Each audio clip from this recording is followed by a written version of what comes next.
నమస్తే అండి. తెలంగాణ ఆంధ్ర వంటలకు స్వాగతం. నేను ఇప్పుడు మీకు పాయలకూర పెసరపప్పు కూర చూపిస్తాను. నేను ఎండాకాలం చాలా బాగుంటుందండి, చల్లగా ఉంటుంది. రాత్రి కానీ పగలు కానీ ఎప్పుడైనా చేసుకోవచ్చు. చూసిందా, మెంతులు, ఆవాలు, జీలకర్ర అన్నీ కలిపేస్తున్నాను అండి. మీకు చెప్పినా కదా నేను మెంతులు వేసుకుంటాను ప్రతి దాంట్లో అని. కానీ ఒక ఎర్రమిరపకాయ వేసుకోండి.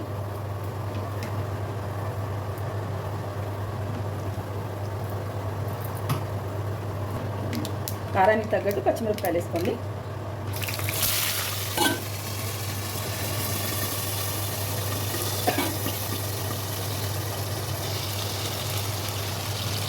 అట్లనే కలమాత వేసుకోండి.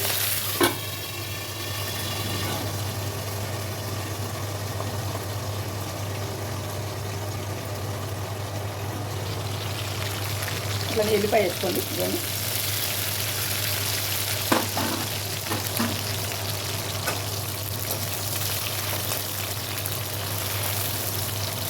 ఎల్లిపాయ వేసుకుని బాగానే ఒక 10 సరిపోతుందండి.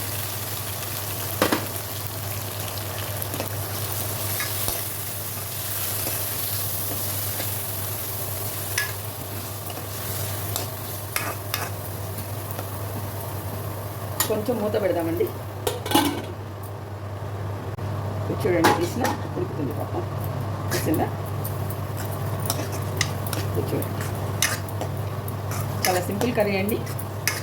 ఎండాకాలం పాయలకూర మంచిదే, పెసరపప్పు మంచిదే కదండి. దీంట్లో పులుపు కోసం నేను టమాటా వేస్తున్నా అండి, చింతపండు వేయట్లేదు.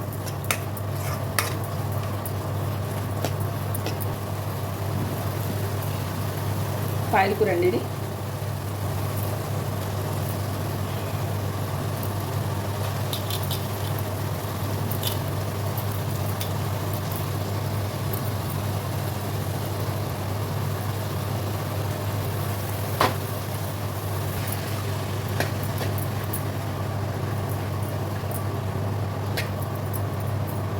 మూత పెట్టుకున్నామండి కొంచెంసేపు.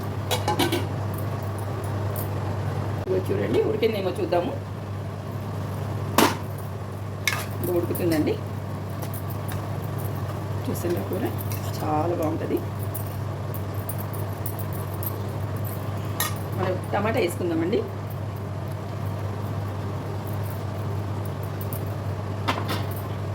అలా పెట్టుకుందామండి ఒకసారి.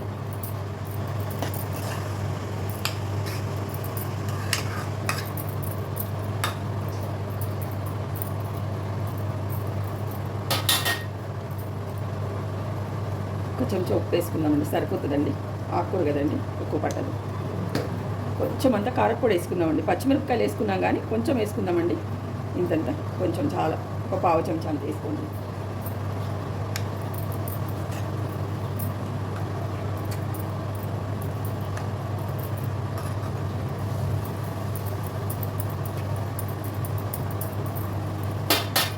మనం ఇవే పెసరపప్పుల నీళ్ళు కొన్ని పోద్దామండి, కొంచెం అంతా.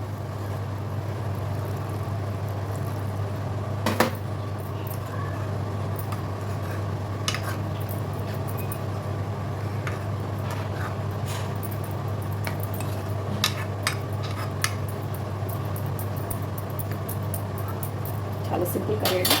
ఒక 20 నిమిషాలు పడుతుందండి ఉడకనీకి. 15-20 నిమిషాలు పడుతుంది. మీకు ఉడికినాక మళ్ళీ చూద్దాం మనం. అండి, పప్పు అయిపోయింది. చూసిందా, అయిపోయిందండి. ఒక 2 టమాటాలు వేసుకున్నా అండి. 3 కట్టలు పాయలకూర వేసుకున్నా. ఒక చిన్న గ్లాస్ పప్పు అండి ఇది, అంతే అండి. దీంట్లో ఉల్లిగడ్డ వేయలేదండి నేను, కాలి పచ్చిమిర్చి వేసినాను. మీరు చూసిండ్రు కదా, ఉల్లిగడ్డ అయితే వేయలేదు నేను. 3 కట్టలు అండి పాయలకూర, చిన్న కట్టలు ఉన్నాయి అవి. చూడండి, పప్పు అయిపోయింది. చూసిండ్రా, ఇంకో చూడండి, పప్పు అయిపోయింది చూడండి. ఇంతే అండి, చూసిండ్రా అండి, అయిపోయింది. ఈ పొయ్యి కట్టేద్దామండి మనము.